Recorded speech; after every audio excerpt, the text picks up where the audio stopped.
Olá, seja muito bem-vindo ao Café Virtual.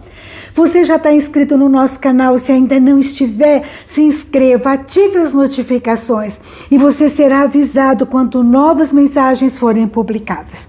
Meu nome é Regina Helena e eu gostaria de conversar com você sobre sala de espera. Você já esteve ou está numa sala de espera? Às vezes esperando o resultado de um vestibular, de um concurso ou de um diagnóstico, esperando também uma transformação na vida do seu filho que anda rebelde ou no seu casamento que está tão difícil.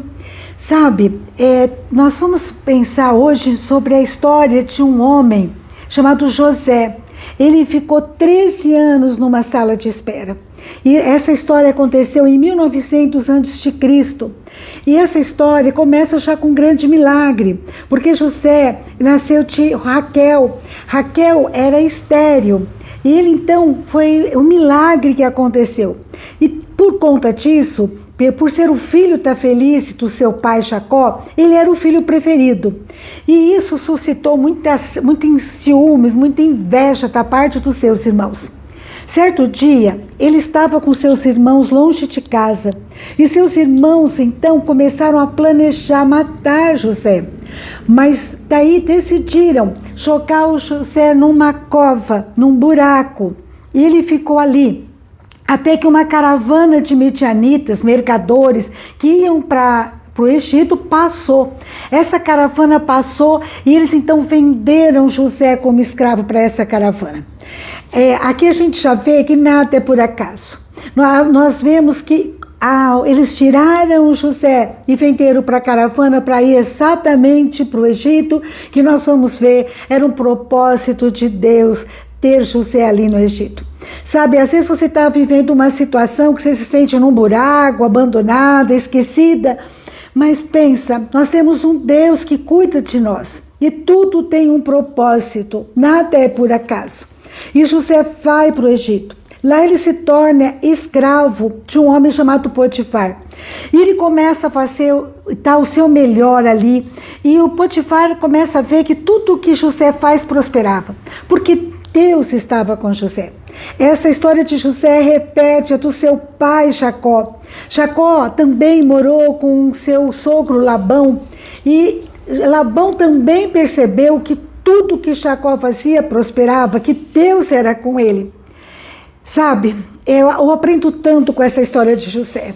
A gente vê que tudo que a gente faz, a gente tem que fazer de coração, como ao Senhor e não a homens. Esse versículo está em Colossenses 3:23. É lógico que você dá o seu melhor e árvore com fruto leva pedrada, né? E foi isso que aconteceu. José teve problemas, nós podemos dar o nosso melhor, mas a gente pode ter lutas, tentações, problemas ao longo dessa jornada. E José também aconteceu. Ele foi assediado pela mulher de Potifar, mas ele resistiu. Ele falou, como que eu vou fazer uma maldade dessa? Como eu vou pecar contra meu Deus? E ele resistiu. José não negociou, ele não pecou contra Deus. Sabe por quê? Porque José, ele tinha uma identidade, ele sabia quem ele era, ele sabia a história da sua família, a história dos patriarcas, né? Do seu pai Jacó, do seu avô Isaac, do seu bisavô Abraão, as promessas que Deus tinha feito, a experiência que cada um tinha tido com Deus. E o seu pai tinha visto Deus face a face. Ele então sabia quem ele era. E a pergunta para mim e para você, nós sabemos quem é você perante Deus. Nós temos consciência da nossa identidade de filhos de um Deus santo. E sendo assim, devemos nos afastar do pecado, de tudo aquilo que contraria, que não agrada a Deus. Muitos podem dizer assim, mas todo mundo faz isso. Mas nós não somos todo mundo. Eu repito, nós somos filhos de um Deus santo. Mesmo assim, fazendo o correto, se afastando da mulher de Potifar, ela o acusou de estuprador. E por isso ele foi preso. De escravo ele foi feito presidiário, ele foi preso. E lá na prisão ele continuou não negociando, né, os valores de Deus, ele continuou agradando a Deus ali na prisão. Sabe, Deus não promete para a gente uma vida sem luta, mas Ele promete que Ele vai estar conosco nessa luta, nos fortalecendo, nos animando, nos sustentando e nos dando força para esperar nele. E isso que José fez. José tinha temor a Deus no coração e ele esperava pelo Senhor. Só que a sala de espera dele agora era uma sala de espera fria, solitária, imagina, escura, né, na prisão, com perigos, né? Nós tínhamos ali bandidos, muito possivelmente animais peçonhentos, e José estava ali, mas ele estava firme. E ali na prisão ele interpretou sonhos. Anos mais tarde, o faraó teve um sonho e ninguém conseguia interpretar. Daí falaram para o faraó que lá na prisão tinha um homem chamado Jacó que sabia interpretar sonho. Faraó chama José na prisão, lá no palácio, e pergunta: você interpreta sonhos? E daí tem mais uma coisa linda da característica, né, de José. José, lá no capítulo 41 de Gênesis, versículo 16, não sou eu, não tenho essa capacidade, não está isso em mim, mas Deus dará a resposta favorável ao faraó. Ele diz, olha, ele não tira, né, a honra de Deus, é Deus que faz tudo que eu tenho, que eu sou. Todos os meus recursos e realizações eu tenho realmente que atribuir a Deus. Deus é tudo para nós. Faraó, então, ouve a explicação do sonho. E José diz, olha, virão 7 dias de fartura no Egito. E depois 7 anos de fartura no Egito. E depois 7 anos de fome. Então o faraó convida José para ser governador do Egito, para administrar aqueles 7 anos de fartura, de modo que na época da escassez eles não passassem dificuldade, não passassem luta. E José então se torna governador do Egito. José, um estrangeiro, jovem e inexperiente, ele tinha agora 30 anos, desde os 17 ele estava nessa maratona de sala de espera, e ele então é elevado a governador de um país que poderia, inclusive, a enfrentar uma crise, e ele é levado ali.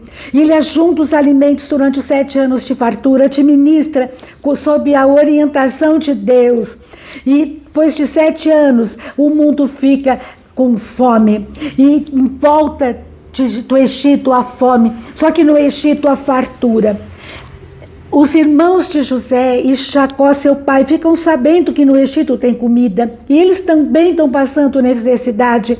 Então os irmãos são mandados pelo pai Jacó para o Egito para comprar alimentos. E lá eles encontram José. José se revela a eles. E José perdoa os irmãos, não só perdoa, mas convida para que eles tragam todos os seus familiares, inclusive seu pai Jacó, para o Egito. E lá no Egito, eles são bem tratados. O faraó respeita aquela família, porque José era muito importante para a vida dos egípcios. E eles ficam ali, até que Jacó morre. Jacó morre lá no capítulo 50 de Gênesis, fala que os irmãos ficaram com muito medo. Agora José, ele vai fazer alguma coisa, vai se vingar de nós, né? Porque o nosso pai morreu. E eles vão até José, no Gênesis 50, 16, e dizem para José: teu pai ordenou antes da sua morte, dizendo, assim direis a José, perdoa, pois, a transgressão dos teus irmãos e o seu pecado, porque te fizeram mal. E eles então pedem, né, que José não prejudique eles e seus familiares. E José chora enquanto eles falavam. José chora, e no versículo 19 ele diz: não temais, acaso estou eu em lugar de Deus? Ele sabia quem ele era, né? Ele era um servo do Deus vivo. E ele diz no 20: vós na verdade intendaste um mal contra mim, porém Deus o tornou em bem. Esse é o nosso Deus, ele transforma o mal em bem. E no versículo 21, ele diz para os irmãos: não temais, pois eu vos sustentarei a vós outros e a vossos filhos. Assim os consolou e lhes falou ao coração: usou de graça, de misericórdia, de amor com os irmãos que tinham feito tanta coisa feia para ele. Isso aí é tão lindo, e a gente assim se pergunta como foi que José conseguiu perdoar os irmãos. E eu vejo que José, ele viu a beleza do perdão, porque ele viu quando seu pai Jacó abraçou seu tio Esaú. Esaú tinha jurado Jacó de morte, e José vê o seu pai Esaú se abraçando, se perdoando. José tinha 6 anos, eles estavam indo de volta para Canaã, e com seu pai, e lá em Canaã ele conhece seu avô Isaque, já devia estar idoso, cego, e ele conhece o avô Isaque, ele fica sabendo a história de Isaque, o quanto que Isaque era manso, perdoador, um homem que não brigava com quem entulhava seus poços. Essa história chegou até nós e deve ter chegado com a sua interesse para José. E é uma coisa importante isso, né? Você já contou para os seus filhos, para os seus familiares, já compartilhou as experiências que você teve com Deus, os milagres, a sua conversão, a sua transformação. Como a gente precisa fazer isso, né?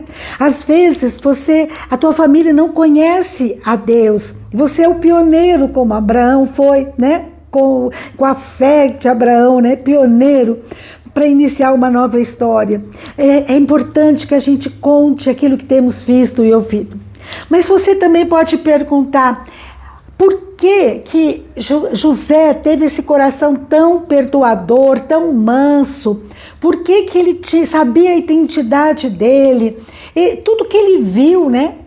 Tudo que ele soube, que Jacó, seu pai, viu Deus face a face, que os seus ancestrais tinham promessas, tudo isso que ele ficou sabendo e ele viu, os irmãos também viram. Por que os irmãos tinham um coração tão perverso? Você pode se perguntar. E eu estava pensando, por que experiências semelhantes provocam respostas diferentes? Nunca são iguais, né? Nunca são previsíveis. Sabe, depende muito daquilo que a gente prioriza, daquilo que a gente crê, daquilo que a gente tem como alvo na nossa vida.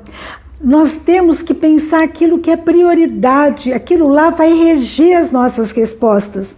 Cada um responde de um jeito relacionado com o que é importante para ele. Para José era importante, prioritário, agradar a Deus, amar a Deus, o temor a Deus. Isso era prioridade para José.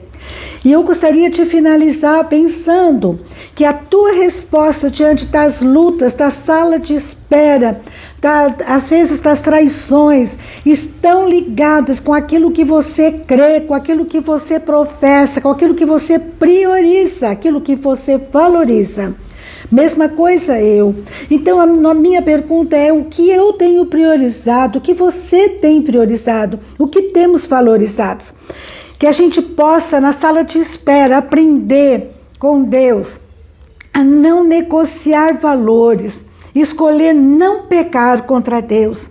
É porque nós possamos, na sala de espera, guardar os princípios de Deus, tentar praticá-los na nossa vida, mesmo nas lutas, né, nas perdas, né, que possamos fazer isso, pedir perdão, perdoar, resolver pendências e o mais importante, não deixar que outros ou a circunstância, o fato de estar ali na sala de espera, às vezes desanimado, sem esperança, escreva a minha história. Eu não posso deixar isso acontecer, porque quem deve escrever a minha história é Deus, só Ele deve escrever a minha história. Amém?